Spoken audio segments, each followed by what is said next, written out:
These are some of the first concert photos I ever took.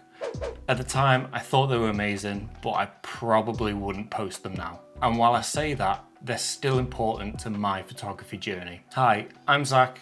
I've been taking photos at concerts from the crowd for the past 2 years now.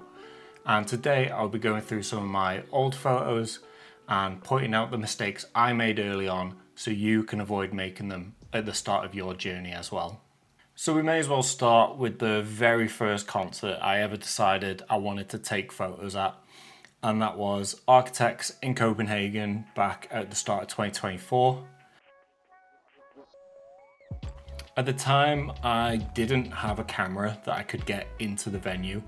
I had a Sony A7C. There's no chance I was getting a full frame camera in. So I ended up just using my iPhone 15 Pro Max. And while I did get some decent shots, like these ones of Sam here, there was some that just did not work at all.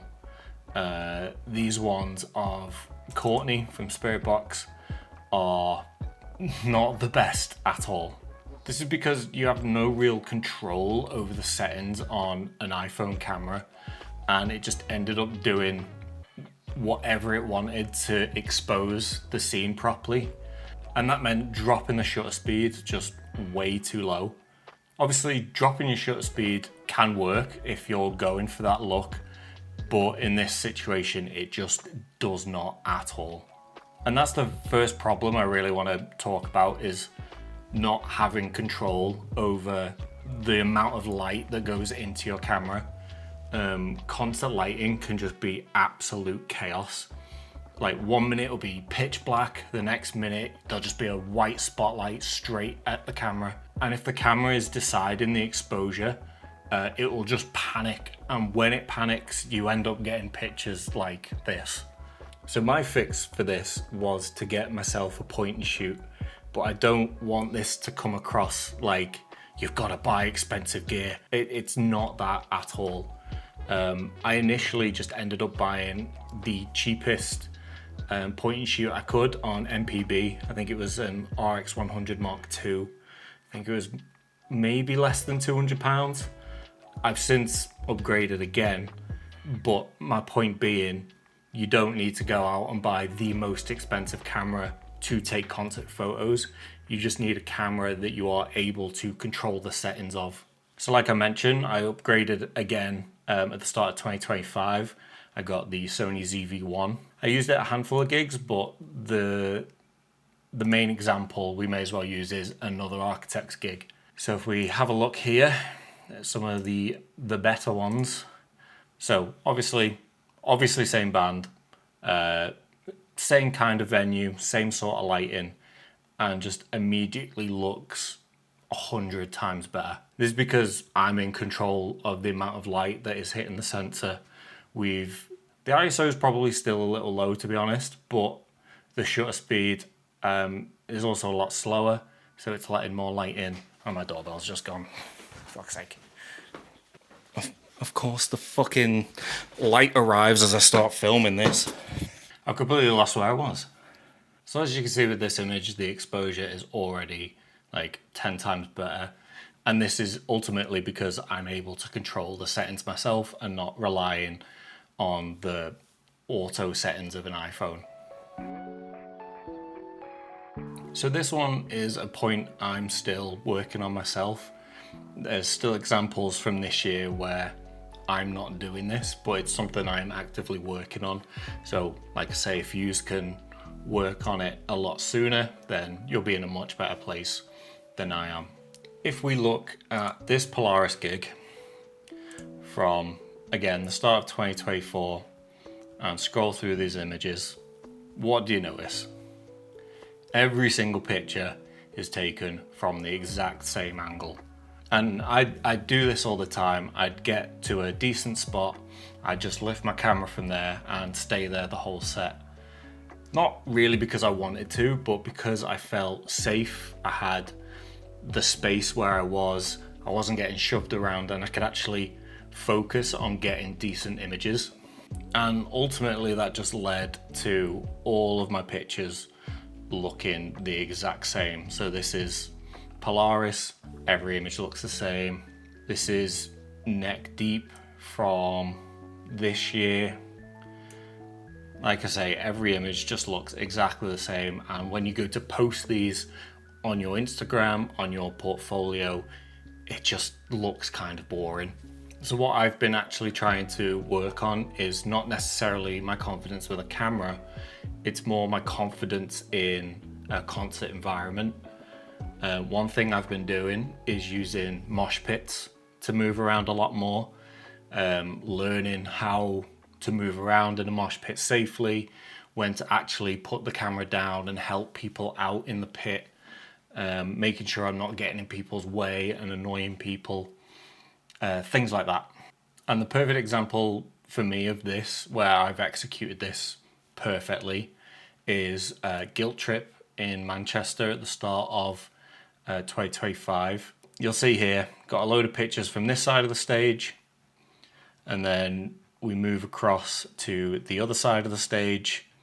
We then eventually move to the back of the room, go up onto the balcony, get pictures of the entire crowd, then move back down to the back of the mosh pit, even go behind the stage a bit, and then just sort of rotate through those different angles again to get such a different variety of images. So if you can start doing that, if you can start moving around at gigs, not being a nuisance, but just using the environment that you're in to your advantage, you just immediately get much better images. And finally, after fixing, controlling my camera settings a lot more, after learning to move around a lot more, I was still missing some shots, and that was simply because I didn't really know the bands I was taking pictures of.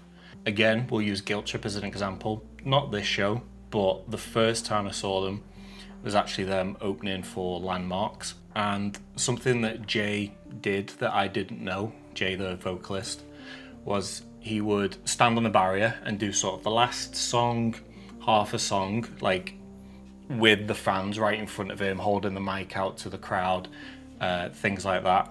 And I just did not know that they did this, and I ended up reacting to this moment and just completely missing it and not getting a good shot of it. So after this, I started going on websites like Setlist FM, even Spotify.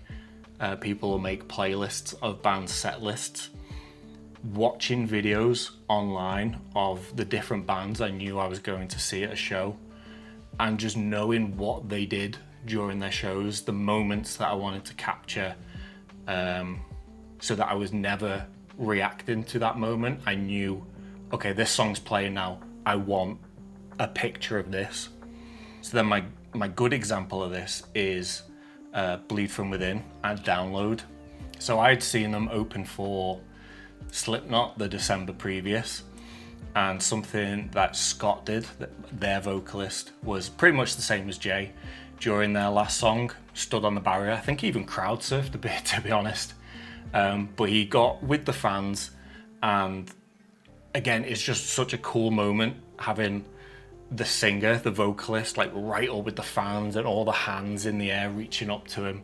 I think it looks like such an awesome moment.